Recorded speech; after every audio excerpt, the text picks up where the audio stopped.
Muy buenas noches. ¿Cómo andan por ahí? ¿Se escucha mi voz? Buenas, ¿se escucha bien, Gus? Hola Martín. ¿Cómo andan Luciano, Luis, Sabrina, Mariano? Si pueden encender el video, genial.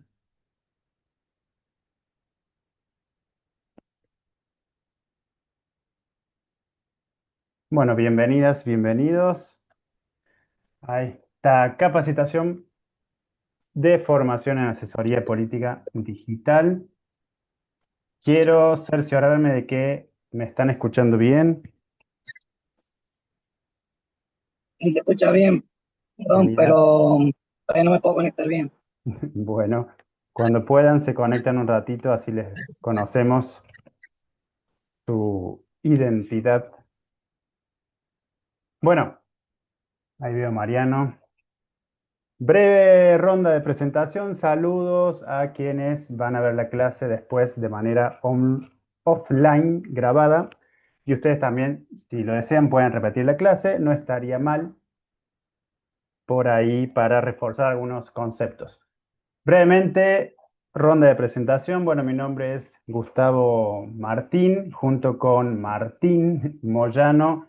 Estamos dirigiendo esta capacitación que va a durar 2 meses. Ahí brevemente les voy a mencionar cómo nos vamos a organizar. Y bueno, soy asesor político, soy docente universitario en la Universidad Nacional de Río Cuarto, también en la Universidad Empresarial Siglo XXI, entre otras actividades y títulos académicos que pueden ver en nuestro currículum, que está cargado también en el link de inscripción. La idea es poder comentarles también un poco nuestras experiencias en este mundo y sobre todo darles las felicitaciones porque es uno de los primeros cursos orientados a asesoría política en el mundo digital, ¿sí? De hecho, hay pocas formaciones para asesor político, generalmente vamos aprendiendo en la marcha, entonces la idea es también traerles a colación algunas de nuestras experiencias. Actualmente me estuve desempeñando bueno, estoy desempeñándome como asesor de una concejal y también hace poquito estuve asesorando a un diputado del Mercosur y bueno, entre otras experiencias que vamos a ir trayendo a colación a medida que transcurra el curso. No más, porque me van a escuchar 1 hora y media, así que le doy la palabra a Martín para que se presente y después brevemente nos vamos presentando quienes quieran. Así nos vamos conociendo un poquito más. Muchas gracias. Bueno, buenas noches, chicos. Gracias primero que nada por estar acá hoy miércoles.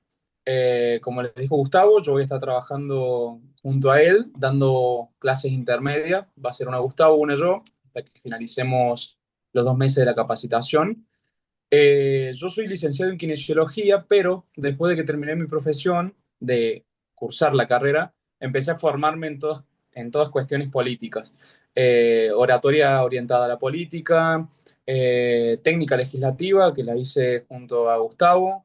Estamos ahora con el tema del curso de diplomacia internacional. Fui asesor en la Cámara de Diputados de mi provincia, en San Luis, durante 2 años. Soy militante político y estoy en segundo año de la carrera de gestión de políticas públicas. Eh, Más que agradecido, primero y principal, con Gustavo por poder tener esta oportunidad para poder pasarles a ustedes las experiencias que hemos tenido dentro del mundo de la política. Y más que eso, no tengo para decir. Así que si quiere ir presentándose alguno de los alumnos, le paso la palabra al primer valiente. O primera. O primera valiente, tenés razón.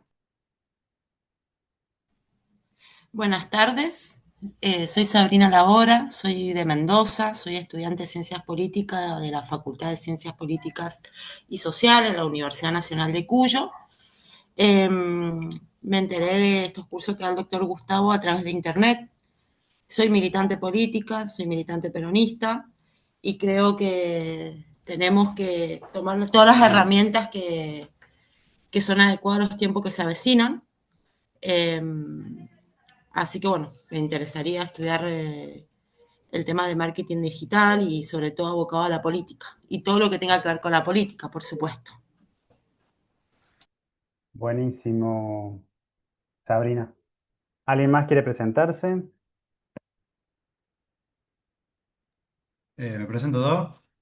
Dale, Mariano. Bueno, yo soy Mariano, soy de San Basilio, a 60 kilómetros de Río Cuarto. Soy estudiante de la licenciatura en Ciencia Política, en la orientación a Administración Pública. Estoy en quinto año. Y bueno, a Gustavo lo conozco porque ya lo he tenido en dos ocasiones como profe. Así que bueno, la verdad que estoy muy contento de estar en este curso y bueno, seguir aprendiendo para en un futuro quizás ser un asesor. Así que nada. Seguramente, ojalá, Mariano. Bueno, la idea también es ir generando una especie de red entre nos, así que seguramente algo lindo en este mes y medio, dos, vamos a ir nutriéndonos. ¿Quién más quiere seguir presentándose? Ahí sigo yo. Bueno, me Dale. presento, soy Lucía Figueroa, soy de Tucumán, de la parte de Banderas Salí. Ujú.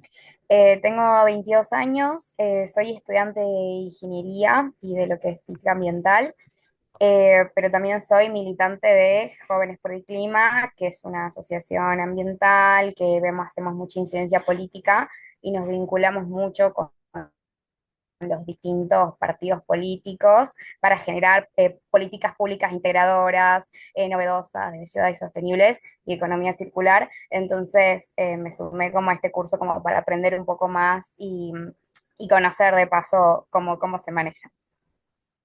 Excelente, Lucía. Tenemos gente también entonces de ambiente, ciencia política, Mendoza, Córdoba, Tucumán. ¿Quién más?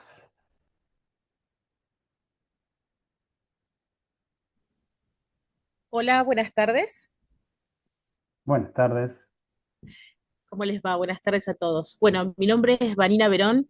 Yo soy de Merlo, de la provincia de San Luis. Yo soy licenciada en Gestión de Políticas Públicas.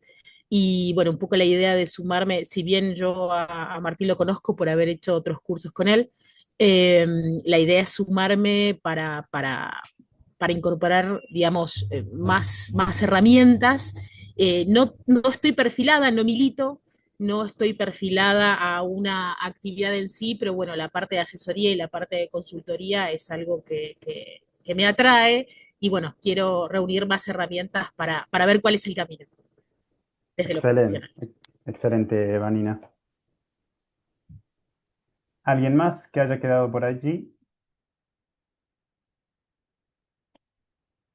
No quiero mencionar nombres, pero los mencionaré. Luis Martín, Eh, Luciano. Buenas noches a todos. Perdón por no me da la voz, estoy afónico. Oh, En la provincia de San Juan.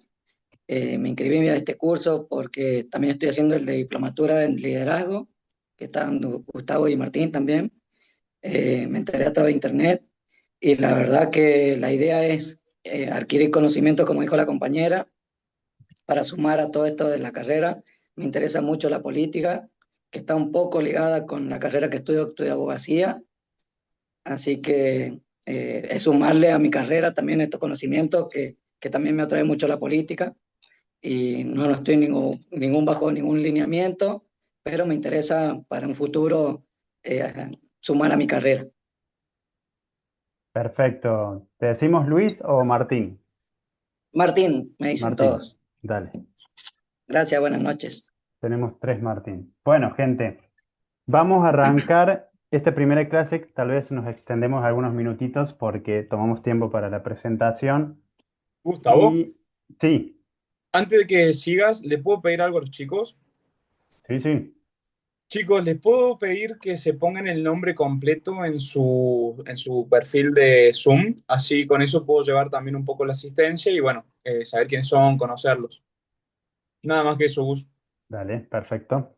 Bueno, vamos ahora con la presentación de los materiales y del curso brevemente. Bueno, esta es una formación para asesoría política digital.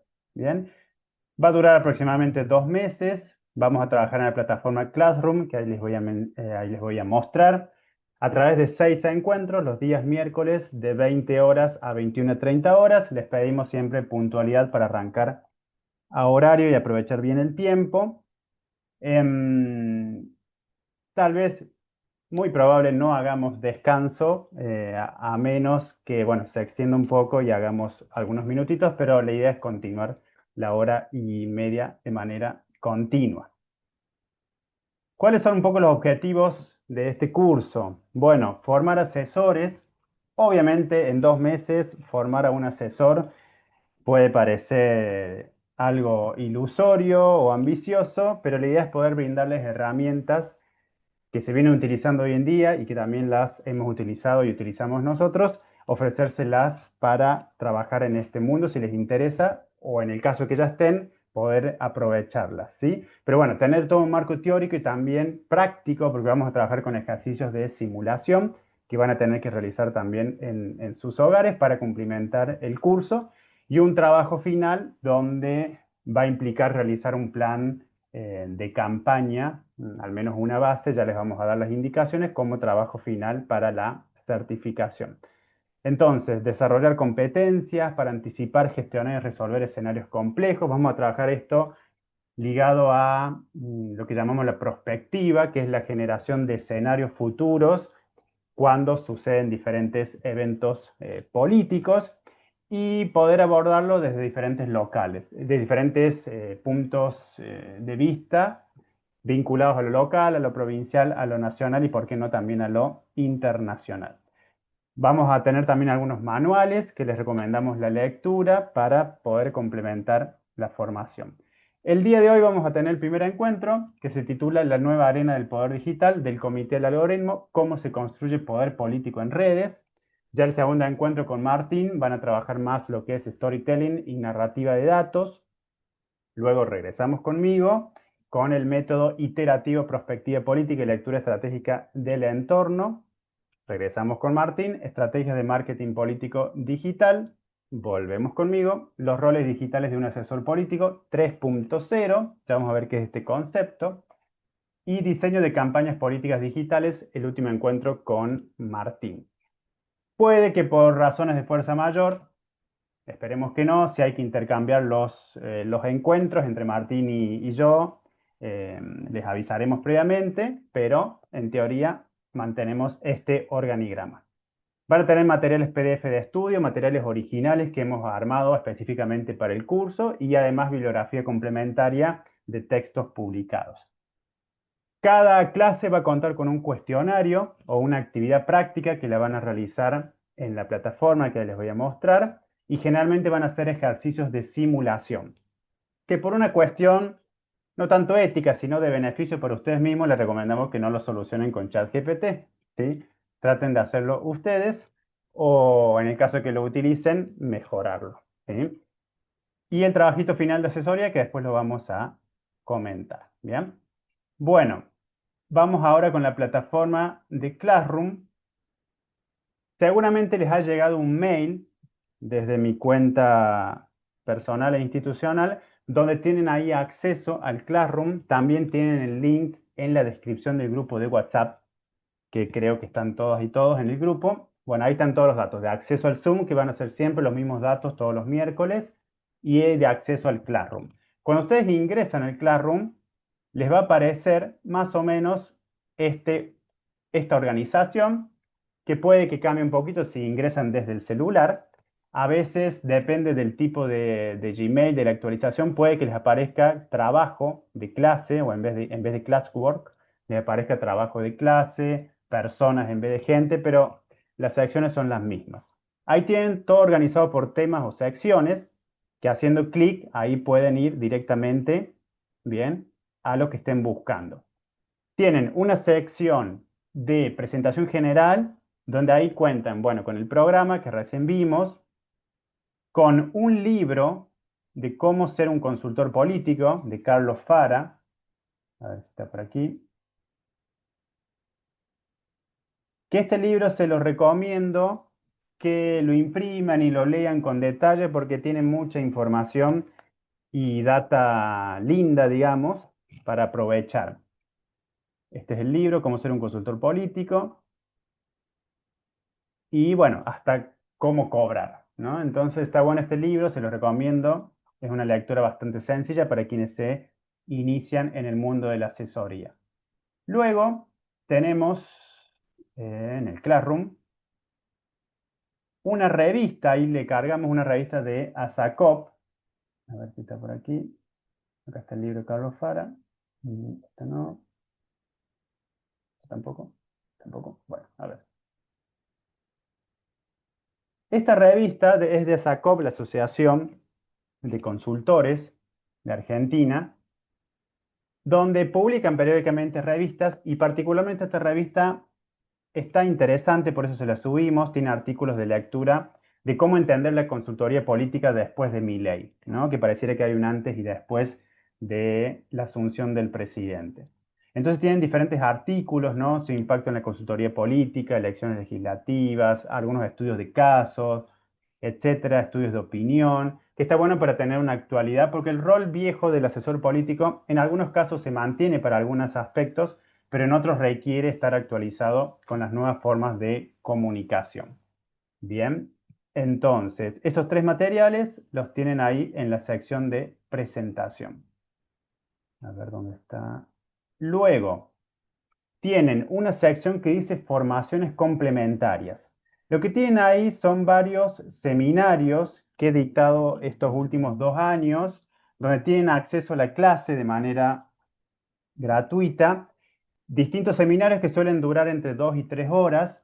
Hay un seminario de estrategia política, uno de comunicación estratégica de gobierno, de redacción o técnica legislativa, de marketing político digital, de diseño de mensajes algorítmicos, de liderazgo global, oratoria política y elaboración de proyectos. Estos seminarios les recomendamos que los vean a lo largo del curso, igual les van a quedar allí, pero para ir nutriendo aspectos que vamos a ir trabajando que por cuestiones de tiempo no las vamos a poder trabajar de manera un poco más extendida. Así que les recomendamos, se ponen un domingo ahí, matecito, escuchan de fondo, estilo podcast, y van a ver que les da muchas herramientas para este curso. Luego van a tener una sección que dice herramientas digitales, y lo que hay son recursos online, links para utilizar diferentes herramientas, ¿no? Por ejemplo, vamos a ver algunos simuladores, cómo simular elecciones, simular bancas, ahora por ejemplo para las elecciones de diputados y senadores. Bueno, son todas herramientas que está bueno utilizarlas para generar escenarios posibles, que son herramientas que antes no contábamos, ¿no? Entonces había que hacerlo manualmente. Así que bueno, herramientas que vayamos viendo, las vamos a ir subiendo, van a ir viendo que se aumenta el caudal de recursos. Por ejemplo, aquí una herramienta para analizar perfiles de Instagram, donde ahí ustedes colocan con el arroba su usuario o el usuario de a quien estén asesorando y les genera un análisis de manera automática con inteligencia artificial. ¿Y esto para qué sirve? Para tener datos específicos sobre nivel de compromiso, de engagement, etc., ¿no? Entonces, por ejemplo, fíjense, traducir al español. Cantidad de publicaciones, ¿no? Los días que hay más interacción con las publicaciones, bueno, domingo, martes, los hashtags que más he utilizado, las palabras principales en los copies o los pies de fotos. Entonces, bueno, está bueno como para tener un registro, un análisis, ¿no? De nuestro perfil de Instagram o de a quien estemos asesorando. Así que bueno, esas son herramientas que después ustedes las pueden generar en un informe. Hay informes automatizados o informes manuales y se lo presentan, por ejemplo, a la persona con la que estén asesorando para generar una estrategia. Bueno, ¿no? Entonces, si la estrategia es que tenés más movimiento los sábados, los domingos y los martes, bueno, en esos días hay que publicar más. Van a ver, sobre todo hoy con las redes sociales, que hay un montón de recomendaciones que si uno las empieza a escuchar a todas, se contradicen entre sí, ¿no? Porque uno te dice, no, tenés que publicar en este horario, tenés que publicar este día, y después otro videito te dice todo lo contrario. Bueno, lo cierto es que eso depende de la estrategia que establezcamos, de la estrategia comunicacional. Siempre es muy importante establecer una estrategia comunicacional. Y sí, puede ser que por tendencias más generales haya ciertos horarios donde la gente consume más redes, pero lo cierto es que a vos te interesa que personas qué horarios consumen tus seguidores, por ejemplo, ¿no? Entonces yo sé que los domingos y los martes tengo mayor movimiento, mayor interacción, ahí haré mis publicaciones independientemente de que sean días adecuados o no a nivel general, ¿no? Y para eso necesitamos datos. Hoy en día la asesoría política digital requiere sí o sí obligatoriamente el uso de datos y de datos masivos. Y para analizar esos datos necesitamos herramientas digitales, que ya no se pueden hacer de manera manual como lo hacíamos en otras épocas. Y prácticamente hoy, si vamos a hacer una campaña, el 70% de una campaña se realiza y se debate y se lucha en las redes sociales. Entonces, no manejar las redes sociales en su amplio término es prácticamente suicidio político. Vamos a ver que no se trata tampoco de hacer una cuenta, un perfil y listo, ¿no? Que es un poco la idea que por ahí se tienen de en los viejos políticos, esto de, bueno, hago una cuentita en TikTok, subo cualquier videíto y listo. No, esto no funciona así, por lo menos en el mundo de la política. Bien, entonces, sección de herramientas digitales. Después van a tener las secciones de los encuentros, ¿sí? Que van a ir viendo los encuentros a medida que vayan transcurriendo. Por eso ahora van a encontrar solo el primer encuentro. En el primer encuentro tienen una sección de bibliografía, donde está el texto principal, un ejercicio, una checklist y un texto un poquito más breve, y el ejercicio de simulación, ¿sí? Todo eso está en el primer encuentro. Los ejercicios son obligatorios para completar el curso, es un ejercicio por semana, los pueden hacer a lo largo del curso, es decir, no tiene fecha límite, no es que para el miércoles que viene tiene que estar realizado, sino que lo pueden hacer más adelante, antes, después, no importa, pero al finalizar el curso deben estar los 6 formularios completados, ¿sí? Son formularios de actividad a desarrollar, ¿sí? O sea que van a ver que tienen que, bueno, acá me puso, vamos a ver cómo se ve, así lo verían, ¿no? Con el mail tienen que cargar un archivo. En ese archivo, Word, PDF, como gusten, van a cargar la resolución de este problema, ¿sí? Que es un ejercicio de simulación. Acá tienen que simular que son asesores de una precandidata a intendenta de una ciudad mediana, 150.000 habitantes, o de su propia ciudad si les interesa. El objetivo es posicionarla, instalarla dentro de las 4 semanas previas a una interna partidaria, ¿no? Con las condiciones de que la campaña no tiene presupuesto publicitario inicial, muy poco, y todo depende mucho del contenido orgánico que se genere, de creatividad y de solucionar con pocos recursos. Entonces, la primera actividad es una actividad de diagnóstico. Describen brevemente a la candidata, definen una audiencia objetivo. Bien, esto es muy importante, la publicidad general ya no sirve y no llega a nadie. Son publicidades segmentadas e hiper segmentadas o microsegmentadas. Entonces, un público específico. ¿A quién le interesa que llegue este mensaje? A jóvenes entre 20 y 25 años que aborden temáticas ambientales o que estén en alguna organización o no, de determinados barrios, que tengan determinado comportamiento de usuario en redes, etcétera. Bueno, definir bien la audiencia objetivo. Pensar 2 plataformas centrales para concentrar los esfuerzos. Bueno, lo voy a hacer por Instagram, por TikTok, por ambos, etcétera. Identificar qué tipo de contenido es más probable que el algoritmo priorice ahí. Es decir, es preferible hacer un reel, por ejemplo, o hacer un vivo, o hacer un carrusel para determinado contenido. Habrá que hacer todo, pero ir definiéndolo. Y nombrar 2 microinfluencers locales, que hoy vamos a trabajar un poquito esto. 2 personas que, según ustedes, en el mundo ficticio o en el mundo real, podrían ser replicadores del contenido que ustedes produzcan para su precandidata, ¿no? Bueno, esto tranqui, que ahora vamos a ir viendo estos conceptos para que les sea más fácil realizar ese ejercicio. Y así con el resto de los encuentros. Bien, un detalle más entonces a nivel de organización, van a contar en la sección que dice de herramientas digitales, una herramienta muy útil que es nuestro chatbot, ¿sí? Este es un chatbot que lo diseñamos estrictamente para el curso, donde tiene cargado todos los materiales que ustedes van a leer y otros materiales más. Es una especie de chat GPT, pero cerrado, con información solo ligada a asesoría política. Y ustedes lo pueden utilizar para hacerle preguntas, para pedirle sugerencias, recomendaciones, contarle la situación que están atravesando y que deben resolver, y les ayuda en ese sentido a pensar, pero con respaldo bibliográfico fuerte, ¿sí?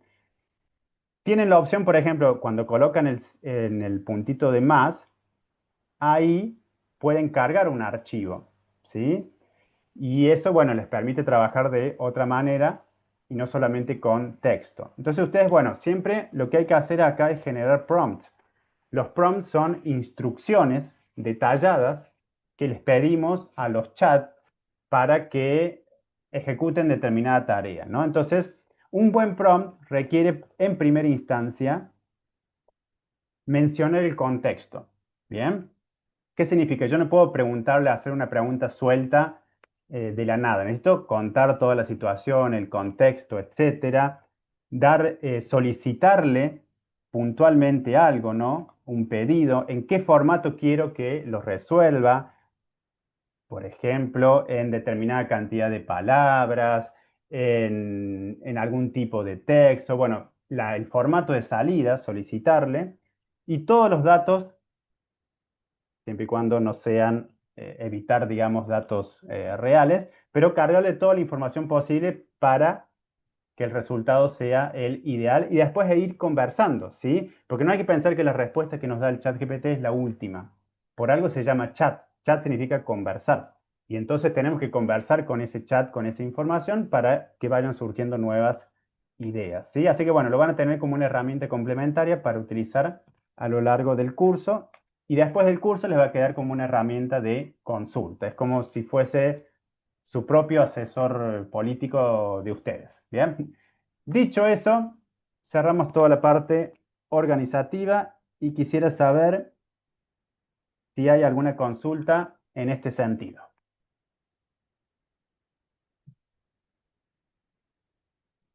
¿Más o menos estamos bien? Cualquier duda igual pueden ir escribiendo el grupo, no hay problema. ¿Mm? Bien. Otra cosita que les recomendamos, si quieren, es ir realizando un glosario. Bien, vamos a ir aprendiendo varios términos, entonces está bueno que un asesor, así como cualquier profesional o asesora, maneje determinado vocabulario técnico, ¿sí? Porque eso te permite formar parte de una comunidad, y formar parte también de una comunidad implica seguir ciertos códigos. Y esos códigos tienen que ver con desde la ubicación donde te pones en un congreso, por ejemplo, en una legislatura, hasta la ropa que utilizás, hasta la forma en la que caminás. Vas a ver, por ejemplo, que en muchos, sí, puede ser legislaturas, es habitual, por ejemplo, que los asesores y las asesoras siempre lleven una libreta en la mano, ¿no? Entonces te das cuenta de este asesor porque lleva un librito y el otro no es asesor porque no lo lleva. Bueno, ciertos códigos que se van estableciendo en la propia comunidad de asesores, ¿no? Entonces, la forma en la que conversás, con quién conversás, bueno, todo eso en política importa, aunque crean que no, todo importa porque la política es muy, muy personalista, más en estos tiempos. ¿M? Entonces, de repente te pueden ver como asesor conversando con otro diputado que no es el tuyo y alguien te saca una foto, bueno, puede haber problemitas, ¿sí? Así que siempre manejarse con cautela, pero sin miedo. ¿M? Bueno, dicho todo esto, arrancamos. Cerramos aquí, cerramos aquí. Ahí. Bien, el texto principal de hoy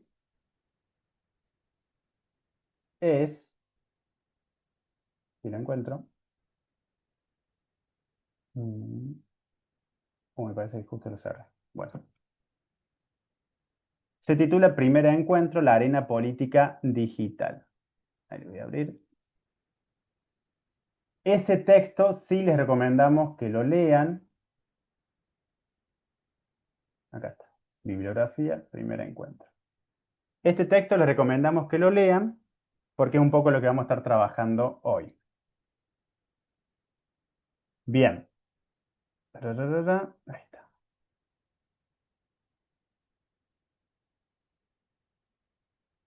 Bien, un poquito para ir ubicándonos en contexto.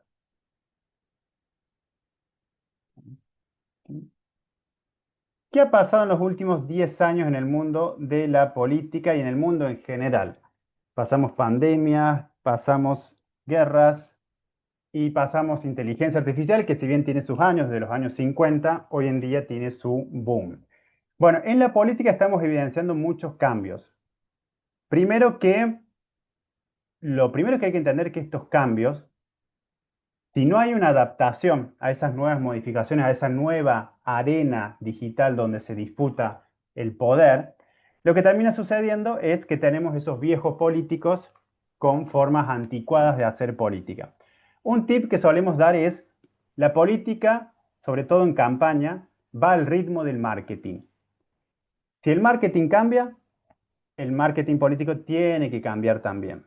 Lo que sucede hoy en día es que tenemos partidos, por ejemplo, que son centenarios, pero siguen utilizando marketing del centenario, marketing del siglo XX, cuando estamos en nuevas formas de marketing propias del siglo XXI. Entonces, siempre que estar muy pendiente de cómo se maneja el marketing en general, no necesariamente político, en general, cómo se maneja el marketing para extraer estrategias de marketing político, ¿sí? Siempre estén muy pendientes de las nuevas tendencias en todo sentido para extraer de ahí estrategias, porque en última instancia lo que termina funcionando es la aplicación de esas estrategias de marketing a el mundo de la política. Entonces, siempre estar muy atento a los nuevos cambios en el marketing.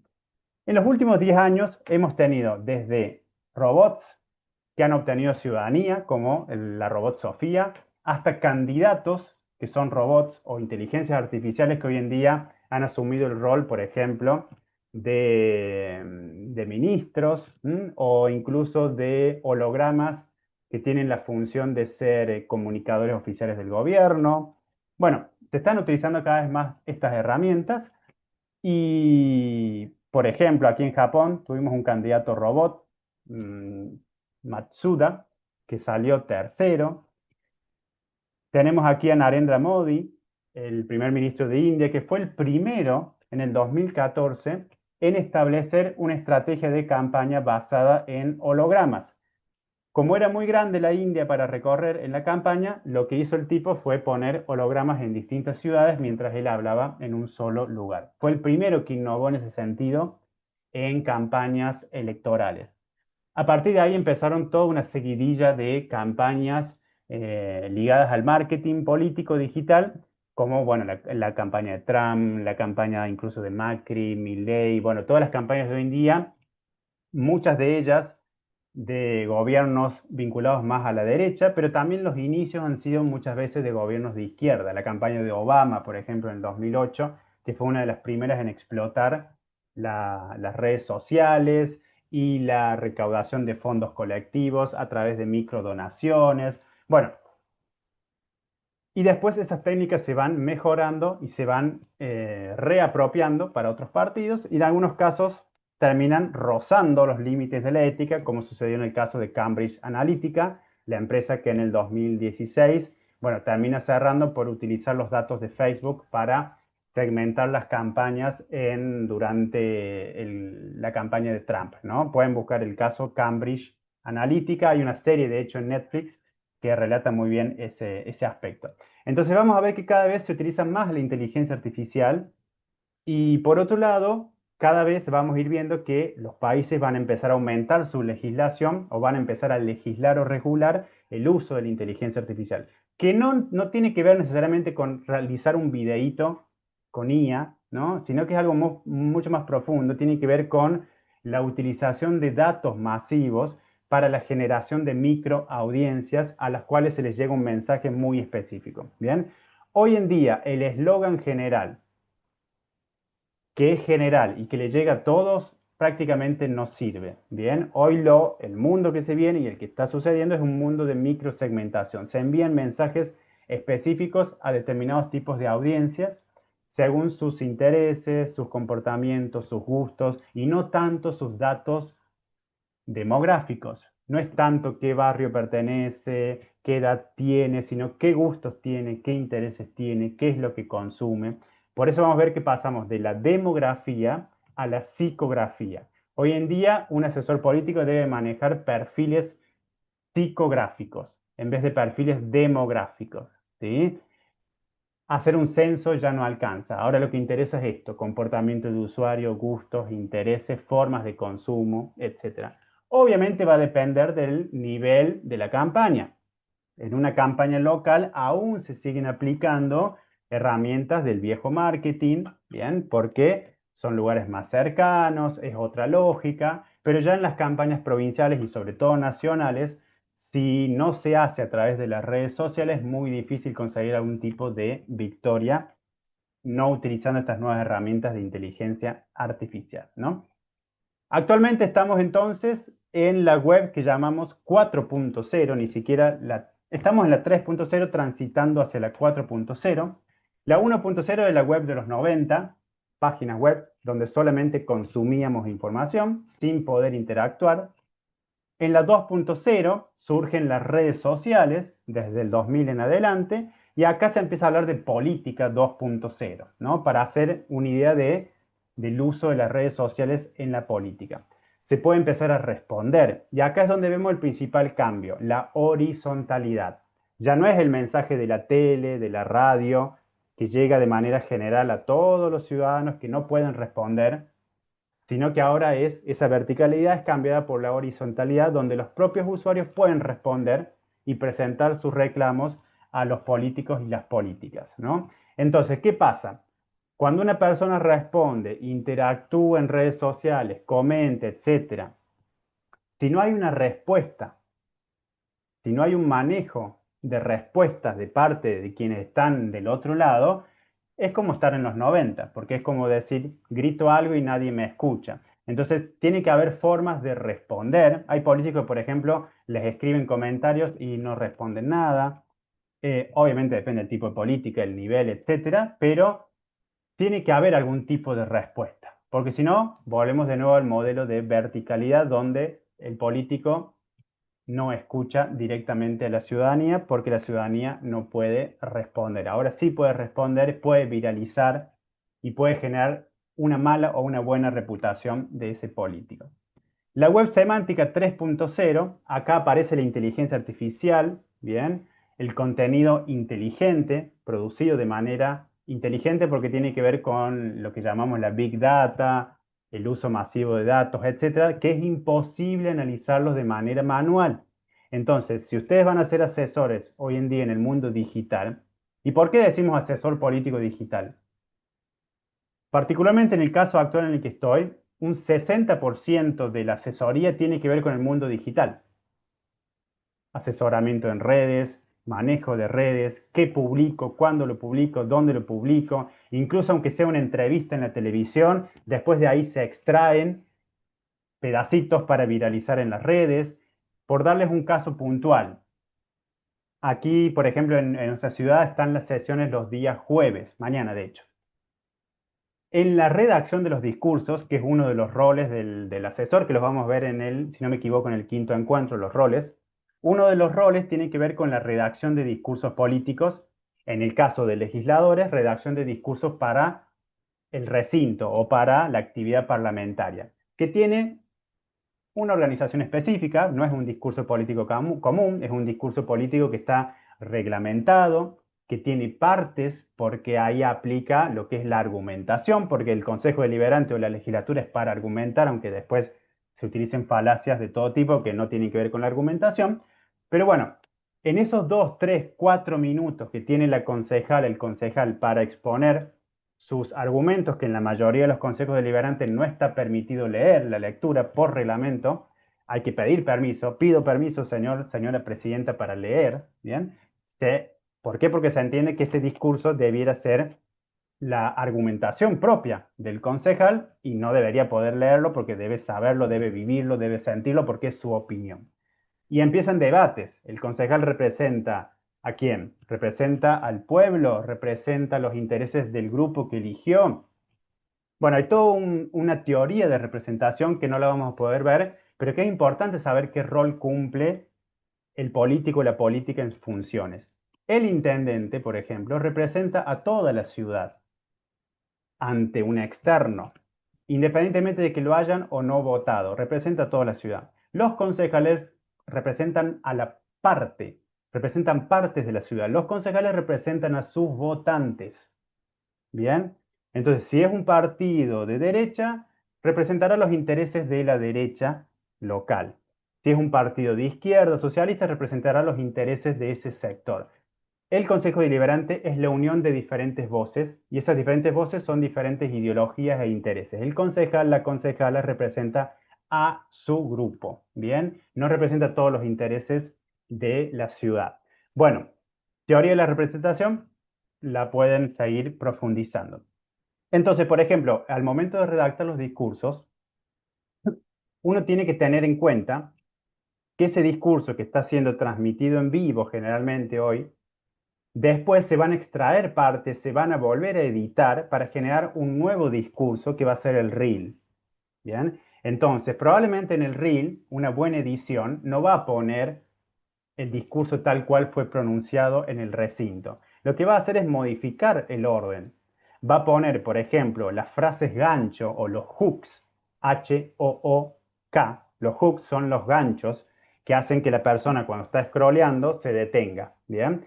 Esas frases de impacto, porque en la política importan mucho las frases, se colocan al principio para captar la atención. Y probablemente esa frase se dijo en el minuto 2 del discurso original, pero se coloca al principio para atraer la atención y después continúa el discurso. Entonces hay una nueva edición que lo que hace es generar un discurso nuevo. Ustedes cuando redactan esos discursos tienen que tener en cuenta esto, que después se va a editar, incorporar frases gancho, decirle al concejal, la concejala, miren, esta frase decila con euforia o repetila 2 veces. Bien, todas esas son tácticas de retórica para reforzar ese mensaje y hay un acuerdo implícito o explícito de que después eso va a editarse y colocarse al principio, ¿no? Entonces la redacción de discurso es distinta de la que se hacía en otras épocas, por esta cuestión de la edición y de las redes sociales. Bien, hasta aquí alguna consulta, comentario, también pueden ir aportando, no hay problema.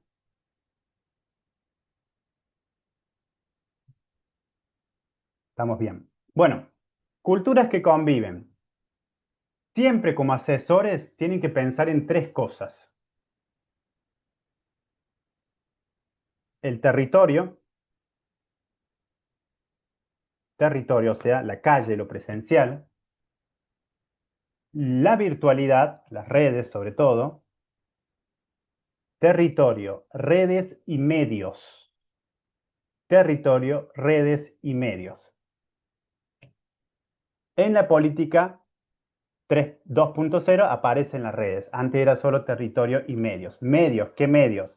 Sobre todo televisión y radio.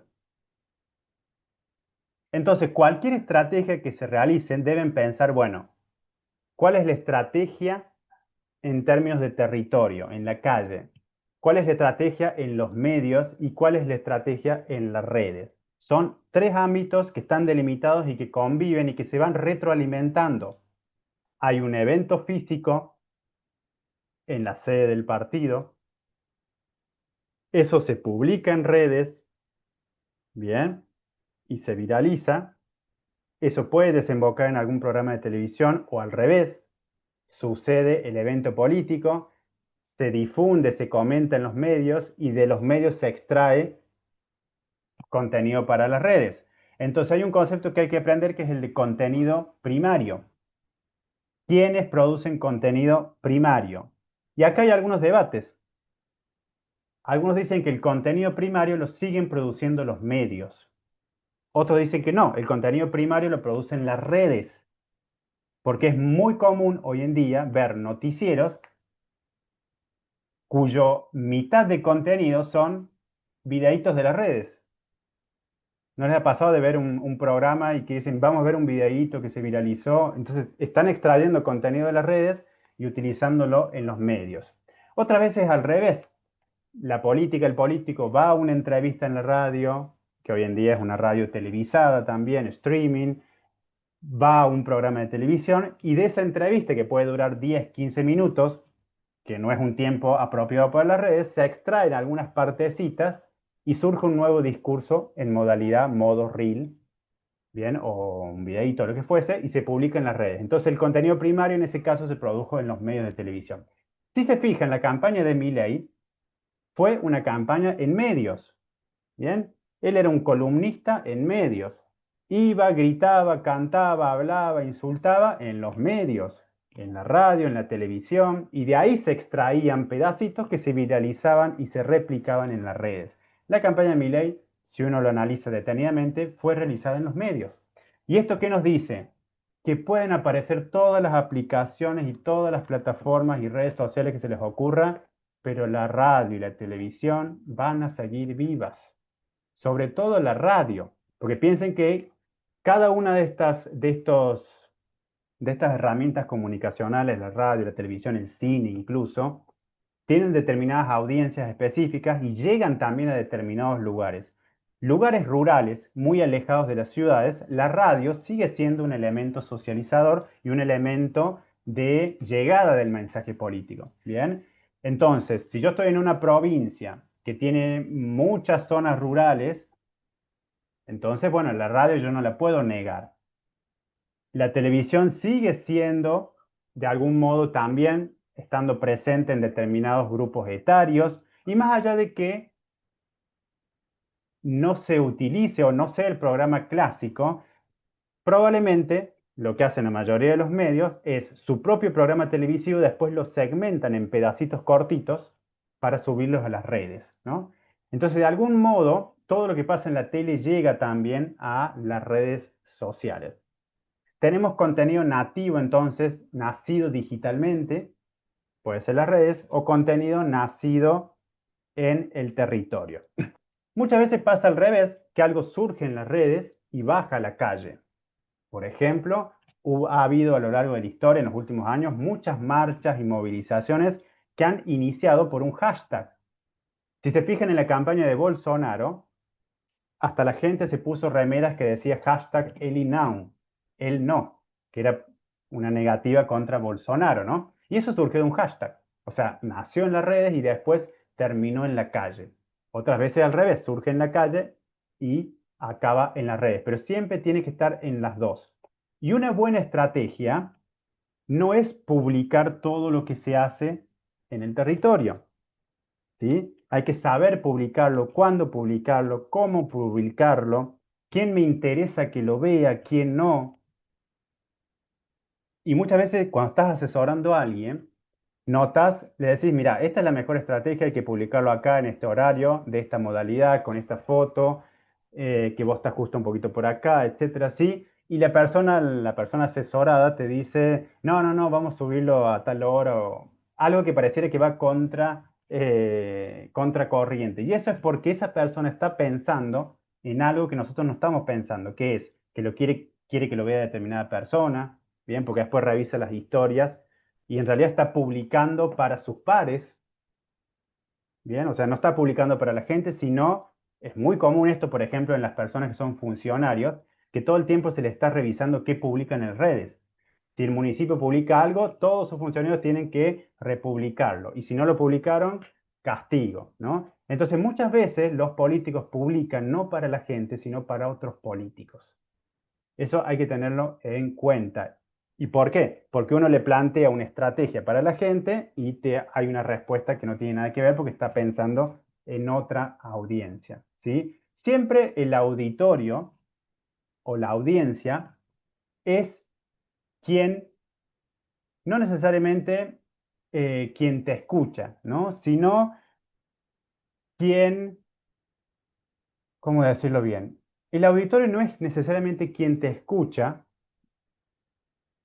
sino quien puede ser movilizado por tu mensaje.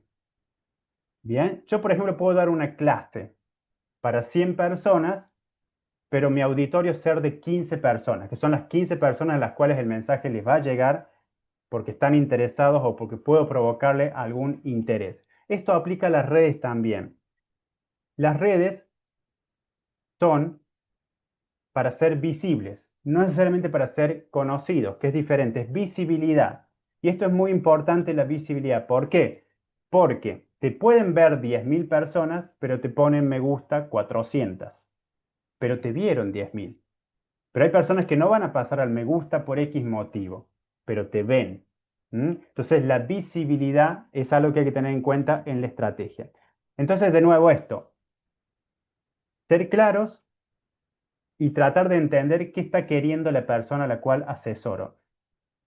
Si seguramente hay alguien que esté, creo que en el formulario puso que ya era asesor, bueno, con lo que más lidiamos es con esto justamente, que tiene que ver con no es el rechazo, sino con los propios intereses de la persona asesorada, que por ejemplo, en el caso, por ejemplo, de un partido tradicional que le cuesta ayornarse a las redes, a los trends, a diferentes modalidades en las redes sociales, bueno, no se va a animar a hacer un videíto de esa forma, no se va a animar a publicar tal cosa. Entonces vos le mandas una estrategia súper, súper copada, pero no quiere, ¿no? Y ahí empieza el rol de asesor.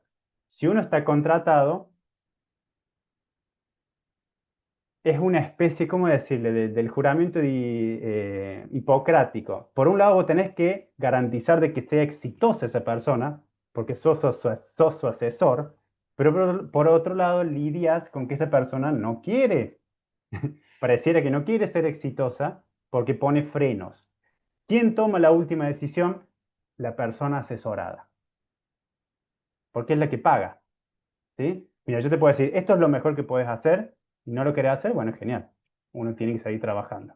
A mí muchas veces me ha pasado que redacto discursos y después el otro día dice cualquier cosa. Bueno, decisión de ella, de él, ¿sí? La última palabra la tiene siempre la persona que está siendo asesorada. Pero bueno, es una lucha constante, ¿no? Entre tratar de innovar y ese freno, que está bueno en cierta manera porque es una manera de calmar un poco las aguas para no irse para cualquier lugar. Bueno, dicho ese contexto entonces, que ahora estamos, ¿vieron cómo se pasa la hora? En este texto lo que van a encontrar un poco es esa nueva arena política, entendiéndose como el escenario donde se lucha por el poder, porque en última instancia es una lucha por el poder. ¿Sí? ¿Qué tenemos en esa nueva arena política? Desintermediación. Bien, o sea, antes el candidato para llegar al ciudadano o candidata ciudadana pasaba por los medios tradicionales, televisión, radio. Hoy en día los medios no desaparecen, pero hay una intermediación directa. Hay una conexión directa. El ciudadano puede responderle, hablarle al político y el político hablarle al ciudadano de manera directa sin pasar por los medios. Después los medios van a interpretar esa conversación y la van a llevar para un lado o para el otro. Pero hay una conexión más directa que antes no estaba. Microsegmentación, ¿bien? Cada vez más lo que importa es segmentar el mensaje para determinadas audiencias. Y audiencias que sean tan específicas que hagan que los mensajes sean también muy específicos. Es decir, pensar en audiencias grandes como, bueno, personas mayores de 60 años. Eso es muy vago, es para la política 1.0, ¿sí? Fíjense lo que hizo, por ejemplo, Obama en su campaña en el 2008 a través de estudios, con bases de datos, etcétera. Lo que hizo fue descubrir que hay un sector de votantes indecisos, porque en última instancia lo que queremos conquistar es el voto del indeciso, o el voto desencantado, en todo caso. Lo que descubrieron, la campaña de Obama lo que descubrió es que había un grupo de mujeres, un grupo etario de mujeres entre 45 y 50 años, que estaba indeciso sobre quién votar, y a través de un análisis de sus perfiles psicográficos, es decir, intereses, gustos, descubrieron que a esa franja etaria de mujeres tenía cierta afinidad o cierta atracción con George Clooney, el actor. ¿Bien? No sé cómo llegaron a esa conclusión, pero bueno, hay datos de todo tipo. Entonces, ¿qué hizo acto seguido Obama? Empezó a hacer cenas con George Clooney. Entonces estas mujeres lo empezaron a ver cenando con este actor y empezaron a sentir esa afinidad que sentían con el actor. Bueno, eso se logró por perfiles psicográficos y no demográficos. La demografía era la edad, 45-50, pero faltaba algo más, un perfil psicológico, que era el gusto por este actor Clooney. Entonces, muy importante que hoy esas audiencias tienen que ver con intereses, con gustos y con comportamientos de usuarios. Ustedes como asesores, nosotros como asesores, lo que tenemos que hacer todo el tiempo es estar muy atentos a las redes. Hay un posteo, más allá de que haya bots y trolls que tergiversan la conversación, lo que fuese, estar muy atento a la lectura de comentarios. Yo todos los días leo los comentarios de determinada publicación. No importa si de derecha, de izquierda, de mis propios concejales, lo que fuese, pero leer todos los comentarios para saber la forma en la que la gente comenta, el sarcasmo que utiliza, las palabras que utiliza, porque después esas palabras se pueden tomar, se pueden analizar a través de herramientas digitales y construir un mensaje utilizando esas palabras. Bien. Y todo eso parte de lo que llamamos en ciencia política análisis sentimental. Bien. El análisis sentimental es el análisis, en muchos casos, de comentarios de los posteos. Obviamente, si Milei publica un posteo y tiene 5.000 comentarios, es imposible analizarlos manualmente. Para eso existen inteligencias artificiales, algunas gratuitas, otras pagas. Si yo me quiero dedicar bien a algo, voy a tener que pagar alguna aplicación, ¿sí? Pero hay muchas aplicaciones que son gratuitas, donde uno puede cargar ese posteo, te carga todos los comentarios y te hace un análisis de sentimiento. El análisis de sentimiento tiene 3 resultados: negativo, positivo, neutro. O sea que hay comentarios negativos y hoy en día la inteligencia artificial permite entender el sarcasmo, la ironía de un comentario que parece positivo, pero en realidad es negativo. Eso hay que tener cuidado también en el control. Negativo, comentarios positivos, comentarios neutros. Extracción de conteo de las palabras que se utilizan, cuáles son las palabras que más se repiten. Esas palabras después las utilizo, como les dije, para construir un mensaje. Incluso aunque sea un mensaje totalmente opuesto al que se está utilizando en las redes. Entonces, eso tiene que ver con la microsegmentación y con la personalización. Hoy en día las redes sociales son para personalizar. Nos guste o no, la persona que sigue a un diputado sigue al diputado. A menos que sea una base militante o una base tradicional, sigue al diputado. Bien, entonces, que una persona siga a un diputado, a un concejal, que tenga afinidad con esa persona, no significa automáticamente que tenga afinidad con el partido. Bien. Entonces vamos a ver que cada vez más vamos a asistir a candidaturas unipersonales, ¿no? Entonces de la nada un partido sube a uno, baja a otro, porque maneja más en redes o no, porque mide más en redes o no, porque el algoritmo le favorece, etcétera, pero son redes de personalización, ¿sí? Y esto hay que tenerlo en cuenta cuando hacemos determinados tipos de publicaciones. Ya vamos a ver un poquito la comunicación institucional, etcétera. Tienen de hecho el seminario que les cargamos. Pero muchas veces pasa que los políticos lo que terminan haciendo es actuar como medios de información. Entonces, ¿qué significa esto? Que hubo un evento, hubo una reunión y lo republico, lo comparto, ¿no? O el partido hizo algo y lo comparto, o este hizo algo y lo comparto. Y de repente vos seguís a una persona que comparte el mismo contenido que el partido el mismo contenido que la persona y que otro, y están todos compartiendo contenido o informando. Hoy me reuní con tal persona, como si fuese un medio de televisión. Bueno, eso no genera compromiso, o lo que llamamos engagement, que es el nivel de compromiso de la audiencia, que eso también se puede medir. Obviamente hay ciertas características que hacen que algo tenga más compromiso. Por ejemplo, un comentario, incluso sea negativo, genera más compromiso que un me gusta, ¿no? O un me gusta genera más compromiso que una visualización. Detalles menores, pero son redes de personalización. La persona sigue a esa persona, no necesariamente al partido. Y es un mundo de algoritmos.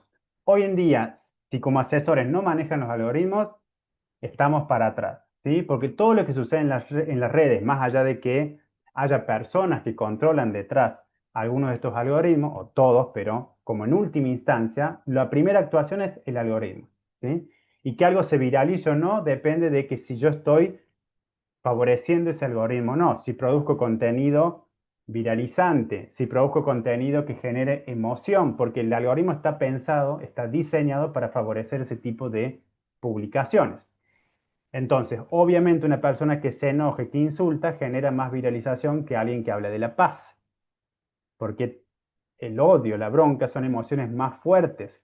Y el algoritmo va a favorecer esa publicación, pero no necesariamente porque sea un algoritmo de derecha, sino porque está pensado para favorecer ese tipo de publicaciones, utilizando ciertas palabras, etc. Entonces, hay que conocer muy bien los algoritmos. Ya vamos a ver más adelante los tipos de algoritmos que hay, de recomendación, de segmentación, etc.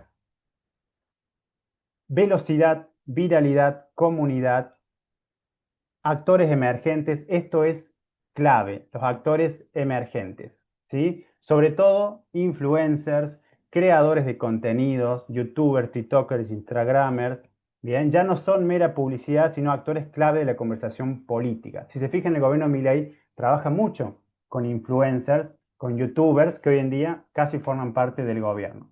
En ese sentido, les dejamos ahí un texto que se llama Reconstrucción de trayectorias comunicacionales. Ahí estamos acá.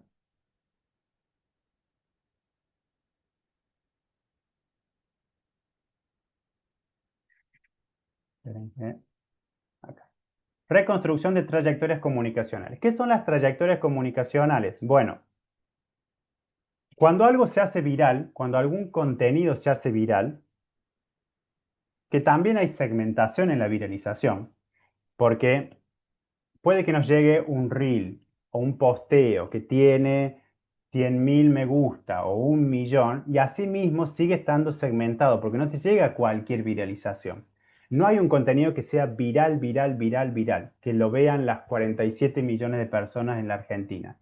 No existe, porque hasta los propios contenidos virales están segmentados. O sea que te van a llegar contenidos virales dentro de lo que vos consumís. Eso hay que tener en cuenta. Pero para eso, para llegar a esa viralización, hay trayectorias comunicacionales. Y ustedes como asesores tienen que saber detectar cuál fue el origen de una publicación y cómo se fue replicando hasta lograr ser viral. ¿Por qué necesito conocer esa cadena de comunicación? Para saber en qué momento cambió, viró el mensaje, se reinterpretó, quiénes fueron los replicadores. ¿Para qué? Para poder, en el caso que sea una crisis, por ejemplo, crisis digital hablamos, es decir, una crisis de reputación del político, bueno, saber en qué momentos se produjeron esos cambios para generar estrategias que reviertan eso. ¿Mm? Entonces es muy importante conocer las trayectorias comunicacionales. Identificar el origen. ¿Dónde apareció primero? ¿En qué plataforma? ¿En qué cuenta? ¿Quién lo emitió? ¿Cuál era el encuadre inicial? Por ejemplo, una denuncia que termina en otra cosa. Algo que era una indignación y termina en humor, ¿no? Ahí hay varias herramientas como la búsqueda inversa de imágenes. La búsqueda inversa de imágenes es una herramienta que ustedes le pueden googlear, donde te permite acceder, por ejemplo, en el caso de las fake news, de las noticias falsas o las deep news. Las deep news, DEP, las deep news son noticias falsas creadas con inteligencia artificial. Son distintas a las fake news. La fake news es una noticia falsa, que siempre existieron desde que existe la política. La fake es una noticia falsa. ¿Cómo puede ser una noticia falsa? Bueno, creada desde cero, por ejemplo, un titular falso o un titular correcto, pero con una imagen que no tiene nada, que está sacada de contexto. Bien. Bueno, el deep news es una noticia falsa creada con inteligencia artificial, que puede ser que la propia imagen fue creada con inteligencia artificial, bien, o la propia noticia de manera completa, etcétera, pero implica el uso de inteligencia artificial. En cambio, en el otro, no. Obviamente el deep news es un tipo también de fake news, de noticia falsa. Entonces, la búsqueda inversa de imágenes es una herramienta donde nosotros lo que hacemos es buscar el contexto original de la noticia o de la imagen. Se carga la imagen y te dice dónde fue la primera vez que apareció y con qué titular. ¿Y por qué? Porque lo que necesitamos como forma de resolver las crisis de reputación es generar fuentes de verificación. ¿Sí? Las fuentes de verificación le permiten mostrar a la ciudadanía, mira, esto fue sacado de contexto, esta es la noticia original, etcétera, y hay que generar todo otro contenido viralizante que permita revertir esa reputación que ha estado criticada, ¿no? Que se ha visto criticada. Eso se llama búsqueda inversa de imágenes, rastreo de posteos, herramientas de verificación, ahí tienen algunas aplicaciones, etcétera. ¿Quiénes fueron los primeros replicadores? Bien, influencers o cuentas con visibilidad política, medios de comunicación, bots, ¿sí? Son replicadores de esos contenidos originales. Si no hay replicadores, ningún contenido se hace viral. ¿Esto qué significa? Uno pareciera que hay un contenido y que la gente lo viraliza. Lamento informarles que en el 90% de los casos algo se volvió viral porque hubo gente al medio que viralizó el contenido original. Esa gente al medio son influencers, ¿sí? Bots, algunas páginas especiales, incluso periodistas, ¿bien? Que van ayudando a que se viralice un contenido. ¿No les pasa? Y ahí están muy atentos estos replicadores a detectar posible contenido viralizante. Cuando empiezan a ver que algo se mueve, lo que hacen es tomarlo y van a empezar a ver un montón de videitos comentando una película o una serie o cualquier cosa, que lo que hacen es tratar de captar ese público antes de que se vuelva completamente viral. Esos replicadores se usan mucho en TikTok, en Instagram, y son personas que ayudan a viralizar el contenido. En muchos casos se contratan, se pagan para viralizar determinados contenidos políticos. Y esos primeros replicadores les llamamos los brokers comunicacionales. Son figuras intermedias que traducen el mensaje a distintas audiencias. Entonces hay que conocer estos nuevos actores porque si no va a ser muy difícil que podamos entender este mundo digital. Son de distintos tipos. Fíjense acá, bueno, rastreo del momento de viralización, seguir la mutación del mensaje, cuando se convirtió de crítica a un meme, de denuncia a humor, de humor a campaña, se mezcló con otros contenidos, aparecieron versiones editadas. Bueno, todo esto en las redes puede pasar cualquier cosa porque lo principal de las redes, no se olviden, es la edición. Las redes están pensadas tanto para consumir como para editar. Bien, el simple hecho de subir una historia y ponerle musiquita es una edición. Después vamos a ediciones más complejas como recortar videos, convertirlos en memes, pero si se fijan, en última instancia todo es edición. Y cuando edito, construyo un mensaje nuevo. Entonces, tenemos por ejemplo los brokers. Detectan contenidos o temas en ebullición antes de que sean tendencia. Reencuadran el mensaje con su propio estilo o con la propia ideología del partido. Lo distribuyen a sus seguidores, bien, amplificando el alcance, y eso le otorgan legitimidad a ese contenido. Vale la pena hablar de eso. Por ejemplo, tenemos periodistas, son los básicos, pero también los influencers, creadores de contenido, militantes con llegada, analistas académicos, cuentas de memes, microinfluencers locales, que dice, tienen pocos seguidores pero alta credibilidad en nichos. ¿Ya? Entonces, todos estos actores nuevos del mundo digital hay que tenerlos en cuenta. Bien, por ejemplo, dice aquí, el caso de No hay plata de Milei. El origen fue una frase dicha por Milei en una conferencia. El primer broker lo que hizo fueron cuentas libertarias que la aislaron como meme. Una segunda instancia, los medios y humoristas la repitieron con tono irónico. Después usuarios comunes le empezaron a aplicar a la vida cotidiana, bajamos de las redes de las calles. Y resultado, bueno, se convirtió en una frase simbólica. Bien, estamos ahí. A ver qué nos queda de aquí. Tarararán. Bien, entonces acá tenemos todo el mundo de la Big Data, que significa grandes datos, que solamente se pueden analizar por inteligencia artificial, diferente a la Small Data o Data, que son los datos pequeños, son los datos humanos con los que trabajamos antes, las encuestas que hacíamos en las casas, que se siguen haciendo, se trabaja con small data. O sea, cuando el ser humano puede analizar los datos, small data. Y cuando no los puede analizar, porque son muchos, big data. Y ahí lo que tenemos que lograr es identificar tendencias, patrones, etc. Algoritmos, fake news, deepfakes, lo que les mencionaba recién. El concepto de branding y engagement. Engagement es el nivel de compromiso. ¿Bien? Que te sigan no significa que tengan nivel de compromiso. Implica interacción. Las redes son para interactuar. Si no interactúas, pasas a ser un medio de televisión, ¿sí? Entonces, interacción. Branding, que es la generación de la marca o la identidad política, y toda la estrategia comunicacional va a depender del branding que se establezca, ¿sí? Entonces, no se trata de diseñar cualquier flyer, hacer cualquier cosa, sino que tenga que ver con la estética definida, con el mensaje definido, con el uso, la psicología del color, bueno, un montón de aspectos que ustedes ahí van a tener que trabajar con alguien que esté en el área de comunicación. Los dos son importantes, ¿no? Entonces, bueno, un error, por ejemplo, frecuente es colocar a comunicadores en el mundo de la política que no manejan la política, ¿bien? Entonces hay cierta especificidad del mundo de la política que es necesario conocer.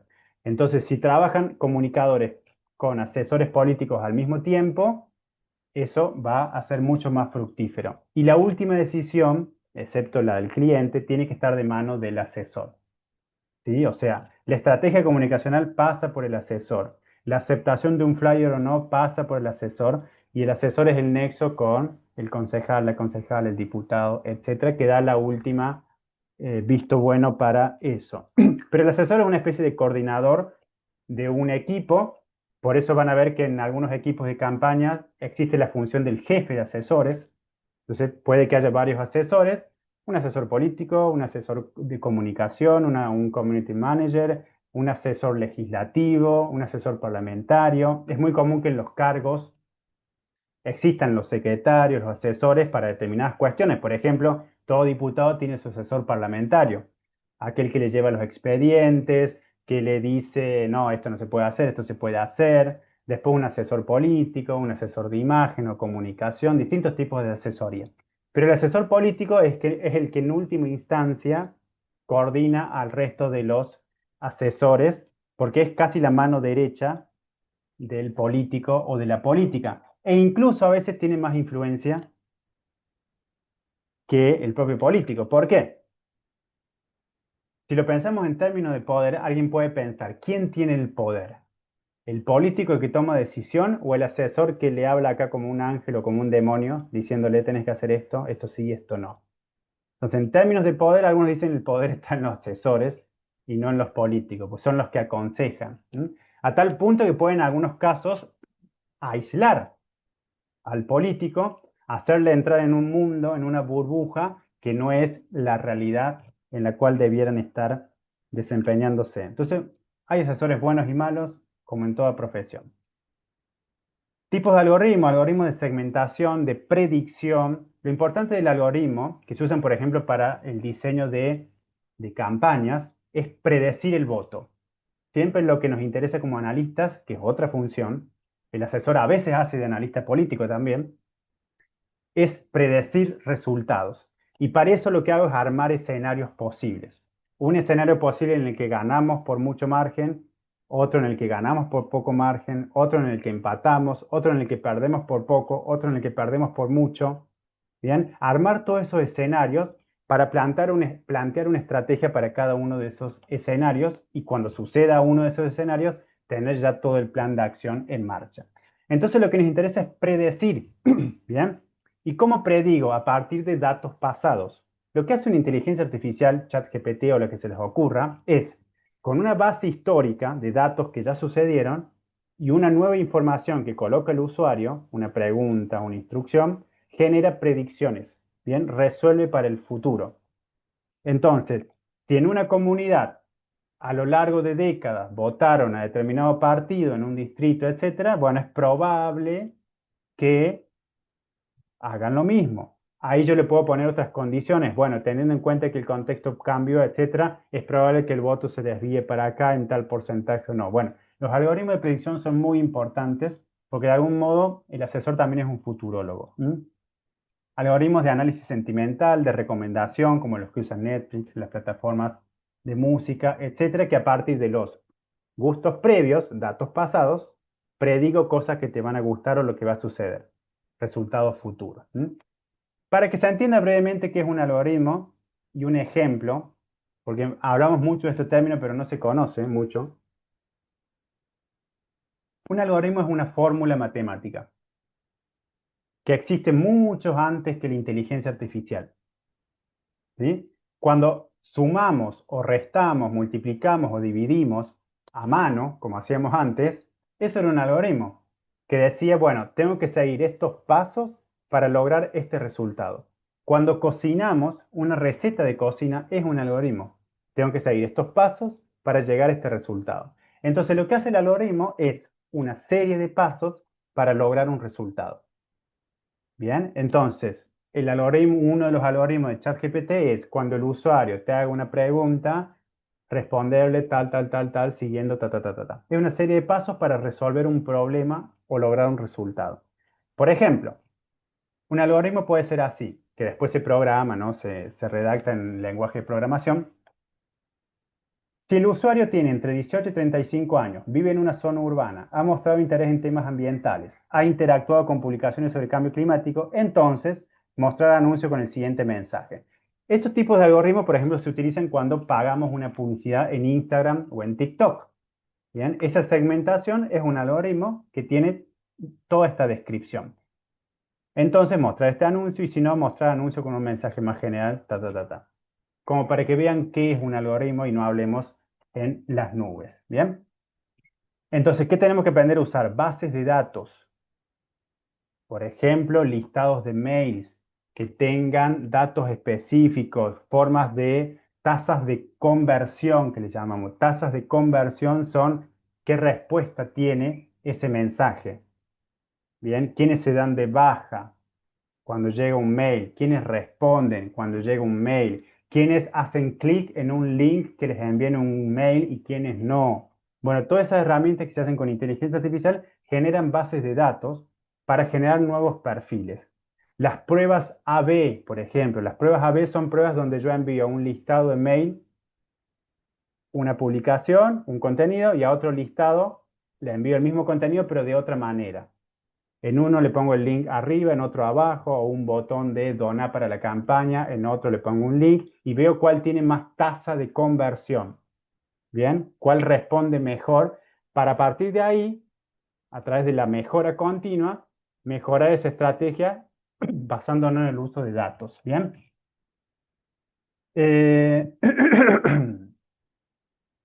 Bueno, a nivel de campaña, tenemos que conocer que hay tres etapas, lo que es la campaña, la pre-campaña, la campaña y la post-campaña. Hoy en día el lema es siempre se está en campaña. Bien, siempre se está en campaña. Pre-campaña electoral, que son los momentos previos a la actividad electoral. La campaña en sí misma, que es la parte más demandante, y después post-campaña, ¿qué hacemos después? Tanto si ganamos como si perdemos. Y ahí es muy importante tener en claro cuál es el objetivo, qué quiero yo en esta campaña.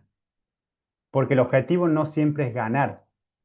El objetivo puede ser volverme visible para la próxima campaña de acá a 2 años, generar experiencia para próximas campañas, instalarme para disputar poder con quienes ganaron.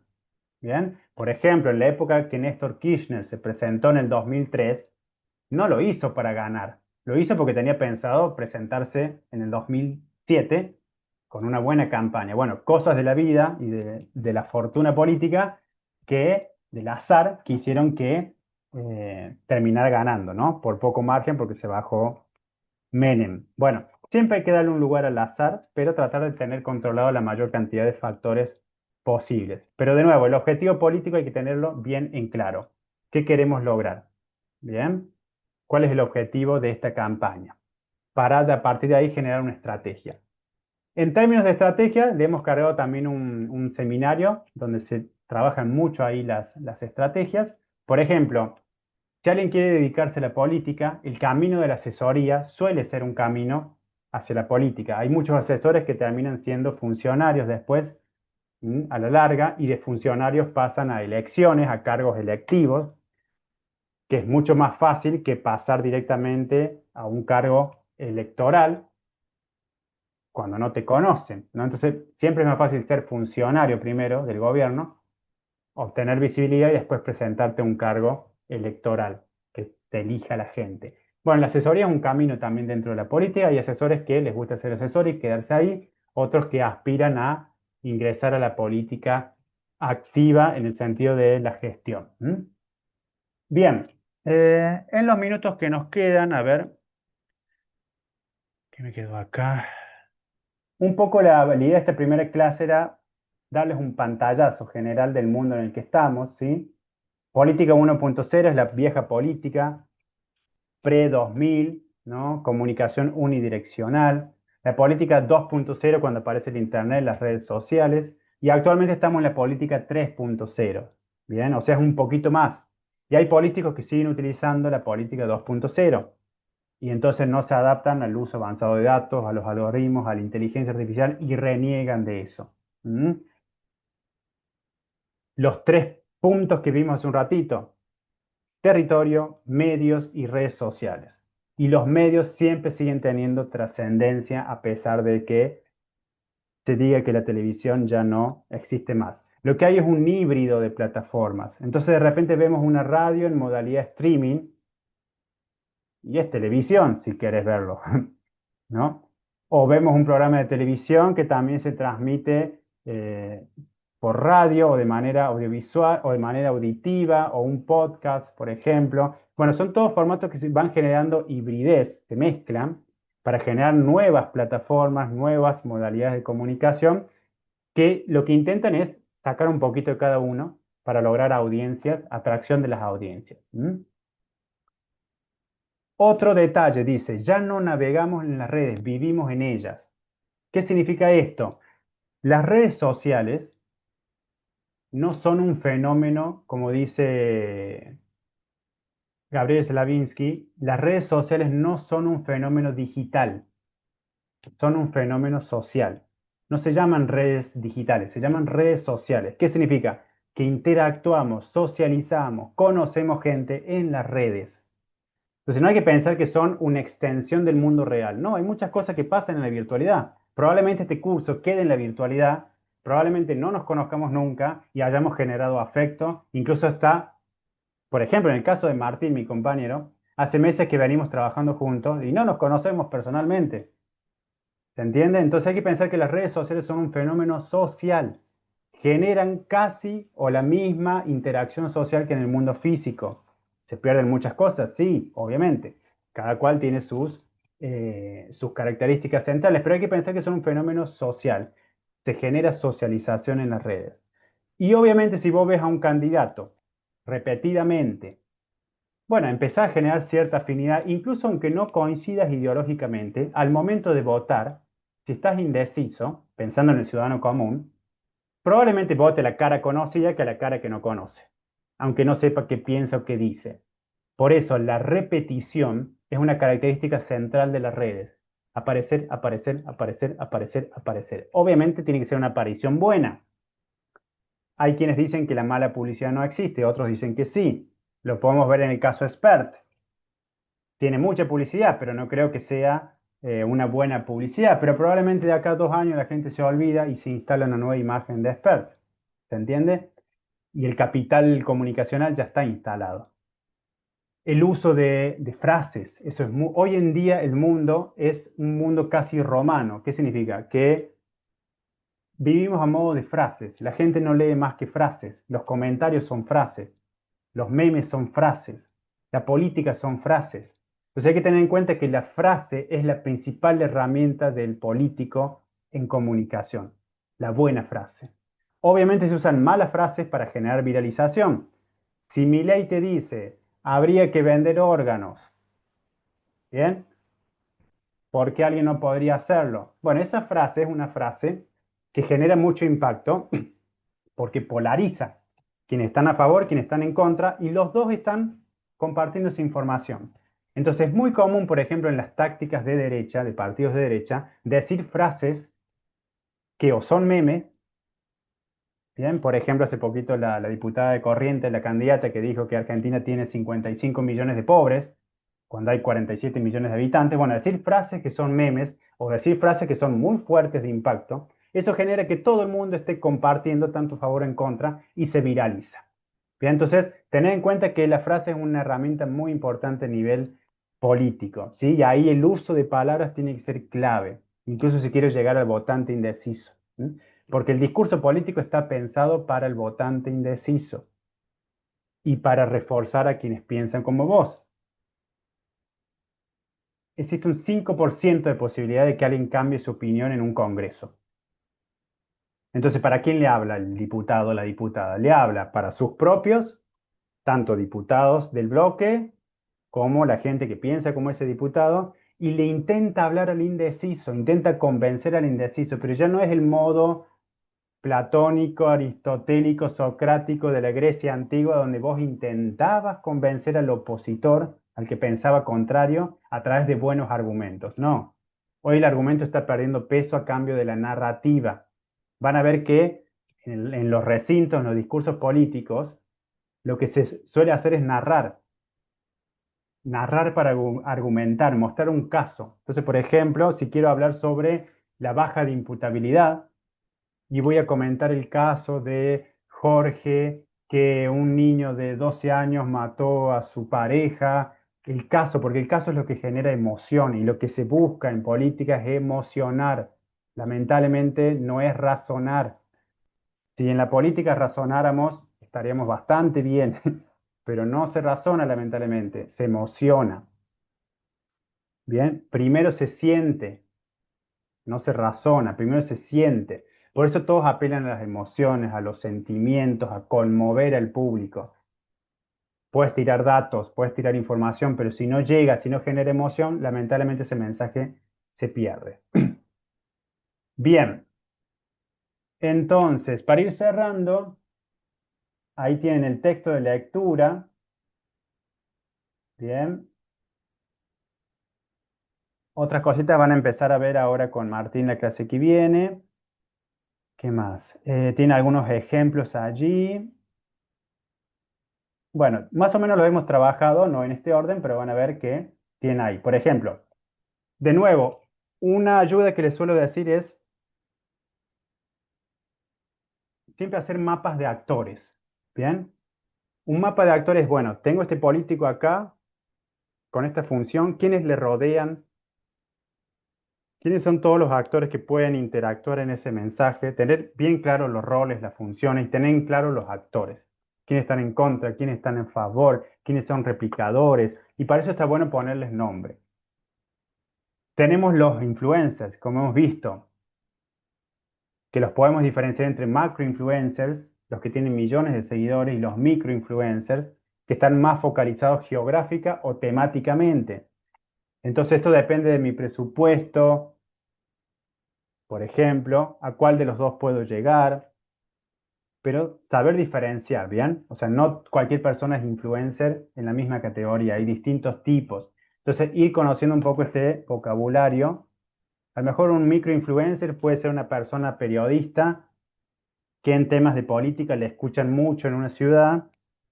Son pocos, pero bueno, la escuchan y genera influencia, porque justamente influencia lo que significa eso, que genera influencia. Influenza, no, influencia. Bien, entonces, ya estamos aquí. Tarararán, que ya lo vimos.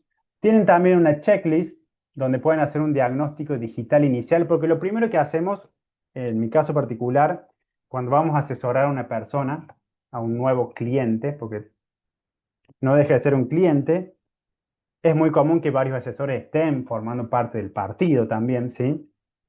Ahí también hay que diferenciar entre asesor y consultor. El asesor generalmente tiene pocos clientes o suele tener uno solo, es asesor de, porque le demanda mucho tiempo. Bien, tiene también cierta carga ideológica, asesora a esa persona y piensa también como esa persona. En cambio, el consultor es una persona más externa a la cual se le consulta sobre algo. Bien, y entonces el consultor suele tener muchos clientes. Asesora Bien, porque la actividad es asesorar, asesora municipios, asesora intendentes, a veces va a dar una capacitación y chao. Entonces no es lo mismo un asesor que un consultor, aunque a veces se confundan estos términos. Bien, entonces lo primero que hay que hacer como asesores es hacer un diagnóstico inicial. Bien, un diagnóstico inicial que implica un análisis FODA, fortalezas, oportunidades, debilidades, amenazas, un análisis de las redes sociales a través de estas aplicaciones como la que les mostré al principio, que las tienen cargadas en el Classroom. Bueno, hacer todo un diagnóstico integral para conocer la posición de ese cliente en el mundo político que le rodea, cuáles son sus objetivos y cómo logro una estrategia para alcanzar ese objetivo de manera conjunta, teniendo en cuenta que puedo ir adaptando la estrategia en la marcha, pero sin tratar de alejarme mucho. Entonces ese diagnóstico inicial puede ser digital, donde lo que hacen las checklists, uno va colocando visto o cruz si falta algo, por ejemplo, presencia digital del candidato. O sea, esta es una lista que lo usamos nosotros como asesores para diagnosticar a un candidato, ¿no? Tiene perfiles oficiales verificados, la foto de perfil, biografía, estética y visual son coherentes entre plataformas, hay coherencia entre el partido local y el partido nacional en el uso de colores, de tipografía, de logos, etcétera, todo eso. Publica contenido propio o solo replicado de la prensa. Siempre agregarle valor a los contenidos. Yo puedo republicar la publicación de un intendente, de otra persona, pero agregarle algo arriba, algo que me identifique, ¿no? Aquí apoyando esta decisión, agregarle una frase o algo que agregue valor, porque si no termina siendo un medio de información. Bueno, entonces uno va respondiendo todas estas preguntas. Hay un enemigo o problema identificado, el contenido apela a emoción, y a partir de un análisis integral de todo esto, sí, no, sí, no, sí, no, bueno, establecemos qué es lo que falta y qué es lo que podemos potenciar.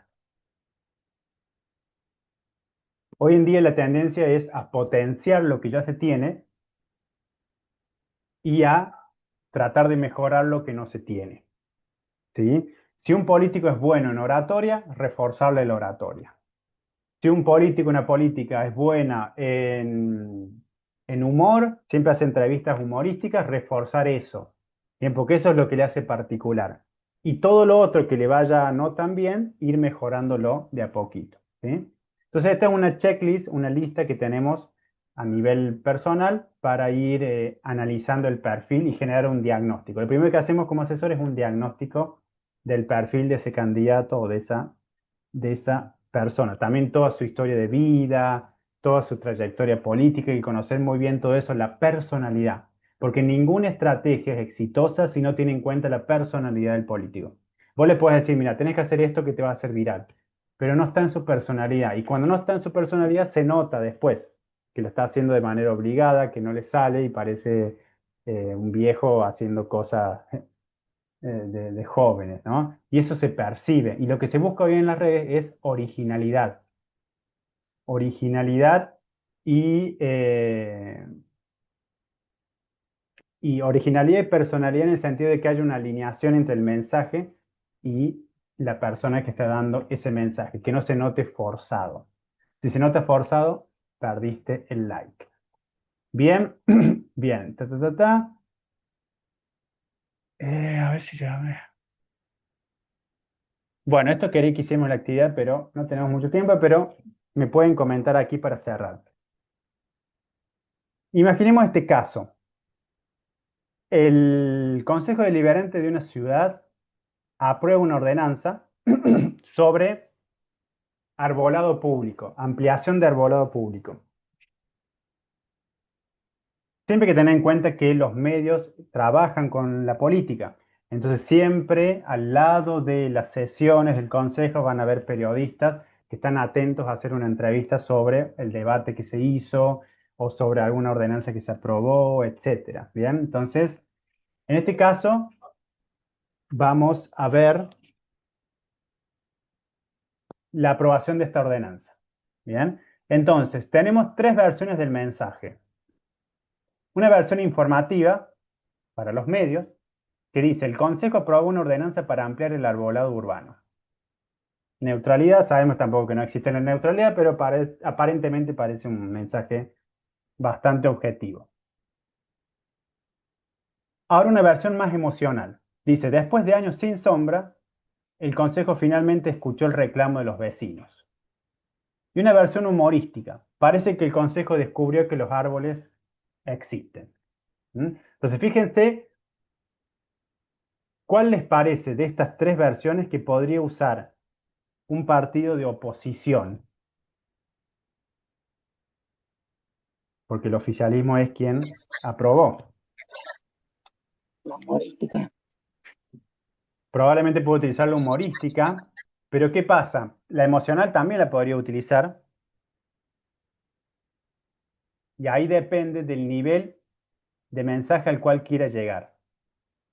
¿Sí? Si yo apelo a cierta emoción de las personas, por ejemplo, la indignación, el reclamo, etcétera, o lo que busco es generar un contenido viral, que obviamente lo humorístico es más viral que lo emocional, suele ser más viral, y lo emocional es mucho más viral que lo informativo. Son como distintos niveles, entonces yo tengo que plantearme en qué nivel de viralización quiero que llegue o cale ese mensaje. ¿Sí? Si el partido de oposición es un partido que no suele hacer este tipo de comunicados, bueno, de la nada hacer un comunicado así humorístico puede generar choque. ¿Sí? ¿Por qué? Porque toda la comunicación tiene una trayectoria. Hay una comunicación partidaria, donde a lo mejor un partido no va a querer publicar algo porque rompe su narrativa, ¿sí? Siempre hay una narrativa del político, del partido, del medio, etcétera. Entonces tengo que saber elegir qué nivel de comunicación quiero utilizar. ¿Qué les parece que alguno de estos mensajes conviene publicarlo por Instagram, por TikTok, por Twitter X, por todos? ¿Cuál les parece que tendría más éxito o más llegada? ¿En qué plataforma?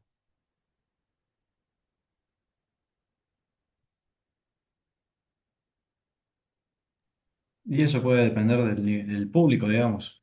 Bien, primero pienso en el público. ¿A quién le quiero llegar? No se trata de llegar. ¿A quién le quiero llegar? Bien. Y a partir del público defino la plataforma. A partir de la audiencia defino la plataforma. Pero ojo, hay que quitarse esta idea de que hay grupos de personas en determinadas plataformas. Porque generalmente escuchamos esto de, en TikTok hay jóvenes de 15 a 20 años, en Instagram de 25 a 35, 40, en Facebook más de 40. Lo cierto es que no es así. Hoy en día la mayoría solemos tener o estar presente en todas las plataformas. Entramos a Instagram, entramos a TikTok, entramos a X, bien, entramos a YouTube, pero entramos para diferentes cosas, para diferentes motivos. Somos el mismo usuario. Bien, entonces, en vez de persona hay que hablar de usuarios. Somos el mismo usuario consumiendo de manera diferente. Cuando yo ingreso a Instagram, voy pensando en ver las historias de mis amigos, informarme, seguramente consumir publicidad, pero cuando pienso en TikTok, no voy con esa mentalidad. Voy buscando otra cosa, voy buscando distraerme más. La persona que no tiene varias plataformas sí suele concentrar en una sola plataforma todos esos usos y usa Instagram para divertirse, para consumir, para ver amigos, etcétera, ¿no? Pero muchas veces el mismo usuario está en diferentes plataformas y consume de manera diferente. Resultado, el mensaje debe ser diferente en cada plataforma. Yo no puedo poner este mismo mensaje en Instagram, en TikTok, en X, que se suele hacer, es un error común, el mismo mensaje en todas las plataformas. Lo cierto que por cuestiones de presupuesto y otras cuestiones es difícil ser fuerte en varias plataformas. Es muy común que el influencer, que es influencer en TikTok, no lo sea en Instagram. Y quien es influencer en Instagram no lo sea en TikTok. Entonces, ¿qué se hace? Cruce de contenido. Mi fuerte es Instagram, publico ahí, publico ahí. Y como mi no fuerte es TikTok, republico en TikTok lo que produje en Instagram, pero desligándome un poco porque sé que mi fuerte es Instagram y no TikTok o viceversa, ¿sí? Obviamente los grandes, los macro influencers terminan siendo influyentes tanto en todas las redes, ¿no? Pero tratar de segmentar el mensaje, presentar el mensaje de manera diferente. En Instagram, de una manera un poquito más profesional. El Instagram se usa también para cuestiones, para una presentación más estética. Bien, en TikTok prima más el contenido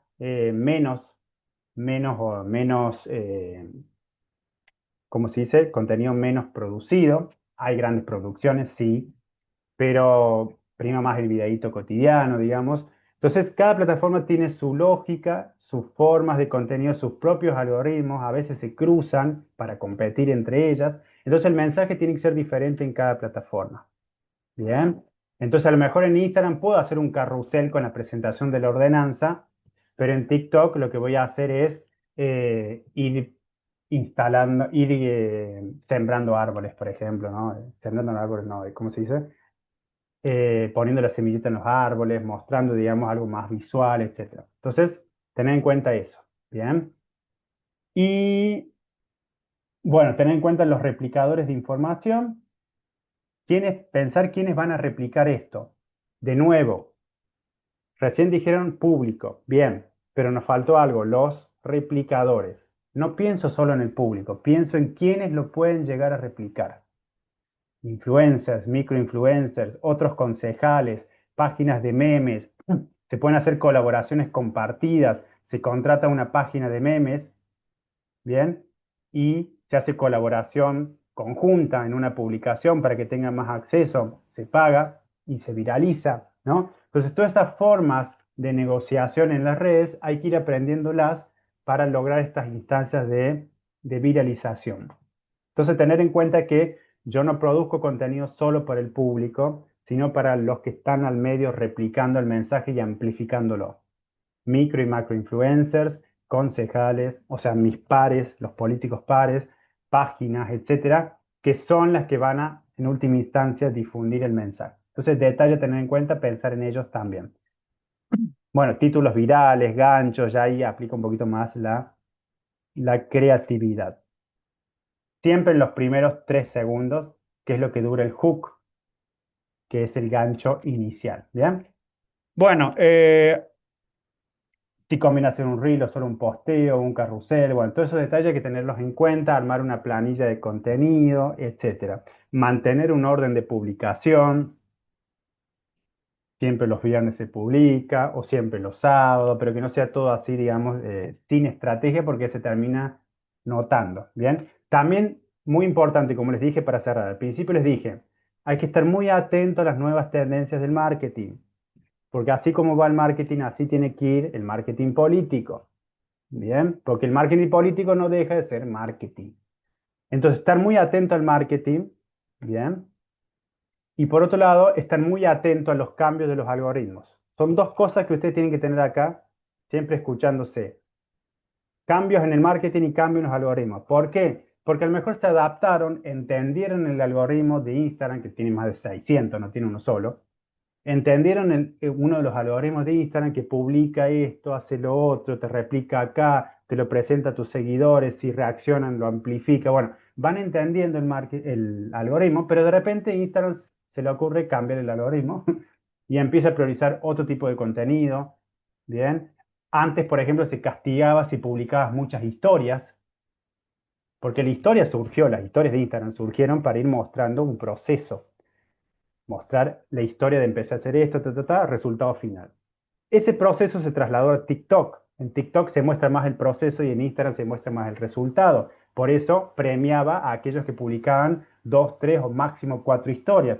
Y si durante 24 horas no publicabas, automáticamente te ganabas el trofeo, porque el otro día Instagram le avisaba a todo el mundo que publicaste después de 24 horas y tenía más llegadas, ¿no? Entendiste eso y de repente Instagram se le ocurre decir que ahora prioriza a aquellas personas que publiquen muchas historias. Si publicas 20 historias, mejor. Entonces, si vos no estás atento a los cambios del algoritmo, y para eso hay páginas, etcétera, y hay que estar siempre siguiendo incluso influencers que conocen del tema, estar muy atentos a esas dos cosas, marketing político y algoritmos, y ver cómo se van manejando porque también trabajan de manera conjunta. Bien, este es el mundo en el cual nos desempeñamos hoy como asesores y no conocerlo termina siendo un suicidio. ¿Mm? Así que bueno, gente, ¿alguna consulta, comentario que quieran hacer o queja? Nos pasamos un tiempito porque dedicamos el principio para presentarnos. ¿Tienen alguna consultita o algo? ¿Estamos bien? ¿Se entendió? ¿Están cansados? Bueno, vamos a cenar entonces. La clase va a quedar grabada, después la subimos al Classroom. Probablemente cada vez que subamos algo al Classroom le llegue al mail una notificación de que se subió algo, así que van a estar atentos y si no, ingresen al Classroom, van a estar ahí. Mañana vamos a estar subiendo la clase y esta semana, bueno, dedíquense a la lectura del texto que dice primer encuentro y pueden empezar a realizar la actividad en el formulario. Cualquier duda escriben en el grupo o al mail, no hay inconveniente. Dicho esto, bienvenidos nuevos asesores y asesoras digitales. Buen jueves, nos vemos próximo miércoles. Muchísimas gracias. A ustedes. Chau, chau. Buen fin de...